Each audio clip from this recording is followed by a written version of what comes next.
Hello everyone, সেদিন গিয়েছিলাম SUST marathon 2025-এ। একদম ভোরে ঘুম থেকে উঠে রওনা দিলাম। আমি 5টার দিকে বাসা থেকে বের হয়ে গেছি, হেঁটে হেঁটে সাস্টে পৌঁছালাম।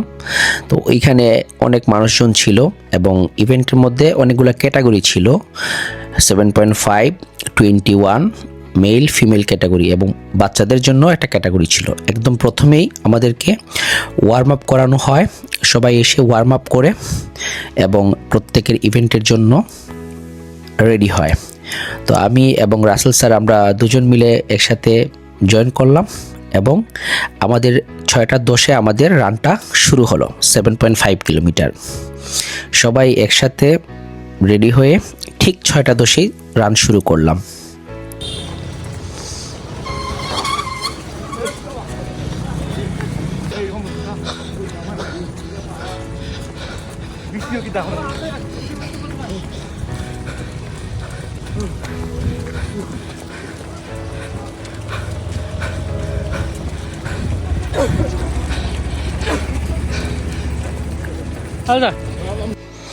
খুব ভোরে হওয়ায় ওয়েদারটা খুবই ঠান্ডা ছিল। তো দৌড় শুরু করার পর হঠাৎ শরীরটা গরম হয়ে গেল এবং খুবই ভালো লাগছিল। যেহেতু রানিংয়ের সময় অনেক বেশি পিপাসা পায়, এই জন্য পয়েন্টে পয়েন্টে ওদের হাইড্রেশন বুথ ছিল।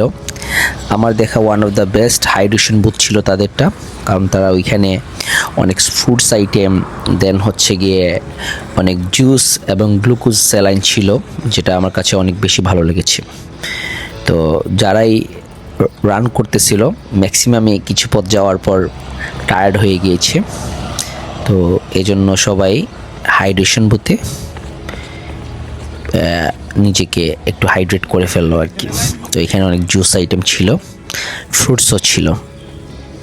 আমি কিছু ফ্রুটস এবং জুস খেয়ে আবার রান শুরু করলাম। আসলে এতগুলা পথ দৌড়ে পার হওয়াটা অসম্ভব, তো সবাই কিছুক্ষণ রেস্ট নিয়ে হাইড্রেশন বুথে একটু পানি ফ্রুটস খেয়ে আবার রান শুরু করে। তো 7.5 কিলো এত বেশি দূরত্ব না, যারা রেগুলার রানিং করে তাদের জন্য কোনো ব্যাপারই না, আবার যারা রানিং করে না তাদের জন্য ব্যাপার না, কারণ আপনাকে যে টাইম লিমিটটা দেয়া থাকে এর মধ্যে আপনি হেঁটে হেঁটেই 7.5 কিলো ব্যাক করে চলে আসতে পারবেন। আর আরেকটা জিনিস আমি আপনাদেরকে বলি, আমরা ঔষধ খেতে পাই টাকা খরচ করে, ডাক্তার দেখাতে পারি অনেক টাকা খরচ করে, কিন্তু এই যে রানিং করলে বা নিজেকে একটু সময় দিলে প্রতিদিন 1 ঘন্টা, তাহলে আমাদের মধ্যে আর কিন্তু ওই ধরনের প্রবলেমও থাকবে না, ডাক্তারও দেখাতে হবে না। এই জন্য আমি সবাইকে অনুরোধ করব, আপনারা বেশি বেশি করে রানিং করুন এবং বেশি দিন বেঁচে থাকুন। মোটামুটি আমরা 7 কিলো দৌড়ে চলে আসছি। 7 কিলো না, আমরা মোটামুটি 7 কিলোর অর্ধেক দৌড়ে চলে আসছি। এখানে গিয়ে ইউটার্ন নিতে হবে, সামনে আমরা ইউটার্ন নিব। এখানে আবার আপনার ওই যে ইউটার্ন করে আবার করতে হয়। এই তো আমরা ইউটার্ন করে ফেলবো এখন। ইউটার্ন করে আবার ব্যাক করলাম। 7.5 এখানে ইউটার্ন হবে।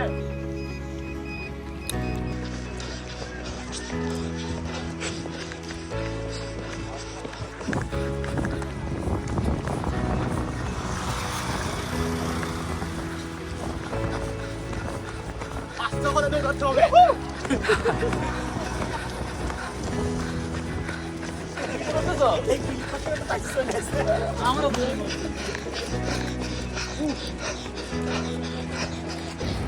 ছোট্ট একটি বাচ্চা আমাদের সাথে 7.5 ক্যাটাগরিতে রান করছিল। আমি দেখে অবাক হলাম, এতটুকু একটু বাচ্চা কি কিউট, মাশাআল্লাহ, সে আমাদের সাথে 7.5 রান করছে। এটা দেখে আমি খুব বেশি মোটিভেটেড হলাম যে সে যদি পারে তাহলে আমরা কেন পারবো না। আপনারা যারা এখনো রান করছেন না, বেরিয়ে পড়ুন এবং যতগুলা ম্যারাথন হয় আপনার আশেপাশে ওইগুলোতে অংশগ্রহণ করুন। সুস্থ থাকার জন্য অবশ্যই আপনাকে এক্সারসাইজ করতে হবে। দৌড়ের উপর কোনো ঔষধ নাই, অর্থাৎ দৌড়ের উপর কোনো এক্সারসাইজ হতে পারে না। এটা সবথেকে বড় মেডিসিন। আপনাকে ঔষধ খেতে হবে না, ডাক্তারের কাছে যেতে হবে না যদি আপনি প্রতিদিন রানিং করেন।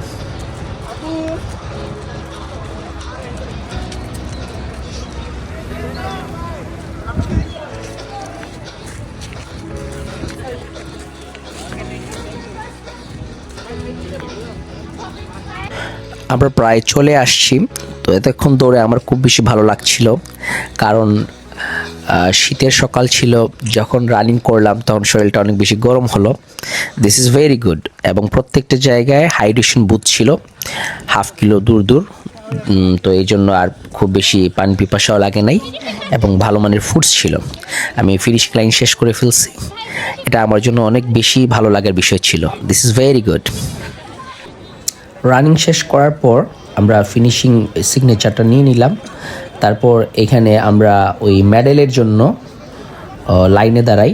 এখানে অনেকগুলো লাইন ছিল, অনেকে মেডেলের জন্য লাইনে দাঁড়াইছে।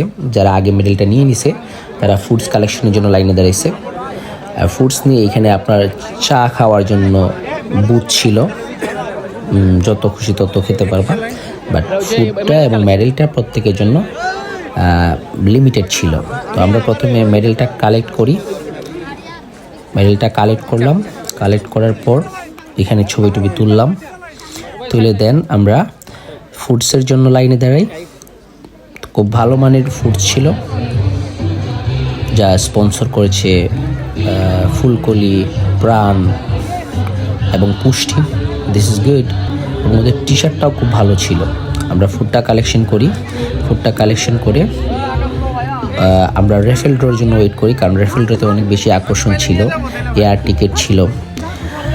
তো খাবার দাবার শেষ করে প্রাইজ গিভিং শুরু হলো। প্রাইজ অনেক ভালো ছিল। তো পুরস্কার পাওয়া বা না পাওয়া ওটা কোনো বড় ব্যাপার না। এরকম একটা প্রোগ্রামে সবার সাথে দেখা হলো, সবার সাথে এনজয় করলাম, রানিং হলো। আমার হেলথের জন্য এটা অনেক বেশি ভালো। তো এটা অবশ্যই মেন্টালি একটা রিফ্রেশমেন্ট দেয়। তো যারা প্রাইজ পেলো তাদের সবাইকে ধন্যবাদ জানাই, এবং সাস্ট ফিটনেস ক্লাবকে অনেক ধন্যবাদ এত সুন্দর একটি প্রোগ্রাম অ্যারেঞ্জ করার জন্য। আমার দেখা বেস্ট ম্যারাথন ছিল এটা। আমরা চায়ের বুথ থেকে চাটা নিলাম, চা নিয়ে কিছুক্ষণ ভাই ব্রাদার ছিল, এদের সাথে একটু গল্প করলাম আর কি। বানাবো ভিডিও করে রাখি ভাই। কি অবস্থা, কেমন আছেন? ভালো। স্যার কি অবস্থা?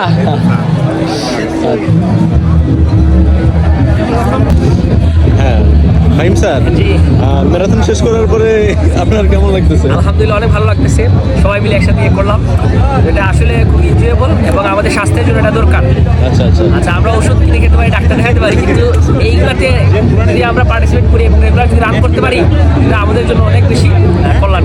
তরুণ প্রজন্মের কাছে আপনার পরামর্শ কি এই ম্যারাথন? বেশি দৌড়ান আর বেশি দিন বেঁচে থাকুন, এটাই হচ্ছে আমার অ্যাডভাইস। আর কিছু ঠিক আছে, থ্যাংক ইউ সো মাচ।